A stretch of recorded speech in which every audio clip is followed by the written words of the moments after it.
এই তিনটাই তোকে আমি দিয়ে দিলাম। শয়তান এবার আল্লাহকে বলছে যে আল্লাহ, তোমার বান্দাদেরকে আমি ধ্বংস করে দিব, জাহান্নামী বানিয়ে দিব। আল্লাহ সুবহানাহু ওয়া তাআলা বলেন যে হে শয়তান, শুনে রাখ, তোর পথে যারা চলবে, তোকে যারা অনুসরণ করবে, তোকে যারা অনুকরণ করবে, তারা তোর সাথে ওই ভয়ঙ্কর জাহান্নামের মধ্যে থাকবে। আর যারা তোর পথ থেকে যারা আমার পথে আসবে, আমার পথে চলবে, আমার কথা মতো চলবে, তারা আমার ওই জান্নাতে আমার রাসূলের সঙ্গে থাকবে। আল্লাহ সুবহানাহু ওয়া তাআলা এই কথাটাকে বলে দিলেন। শয়তান বলে আল্লাহ, আমি তোমার বান্দাদেরকে গুনার কাজে লিপ্ত করে রাখবো। আল্লাহ বলেন, আল্লাহ সুবহানাহু ওয়া তাআলা বলেন যে শয়তান, শুনে রাখ, আমার বান্দারা যদি একটা গুনার কাজ করে, তার আমলনামায় একটা গুনাহ লেখা হবে।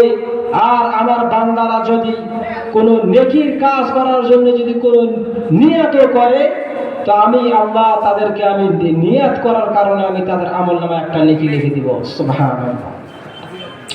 এই শয়তান আমাদের আগে পিছে লেগে আছে, আমাদেরকে আল্লাহর ওই জান্নাতে যেতে দিবে না। এই জন্য এই শয়তান আমাদের পিছনে উঠে পড়ে মেহনত করতেছে, আমাদেরকে ধ্বংস করার একমাত্র ম্যান শয়তান হলো এই আযাজিল। তো এই আযাজিলের কাছ থেকে আপনাকে আমাকে দূরে সরে থাকার দরকার আছে না নাই? অবশ্যই আছে। আপনি আমি যদি এই শয়তানের কাছ থেকে দূরে না থাকি, তাহলে আপনাকে আমাকে ওই আল্লাহ সুবহানাহু ওয়া তাআলার ওই ভয়ঙ্কর আযাবের মধ্যে থাকতে হবে। যেই আযাবের কথা আপনাদেরকে বলে শেষ হবে না, এত ভয়ঙ্কর কথা বলা হয়েছে।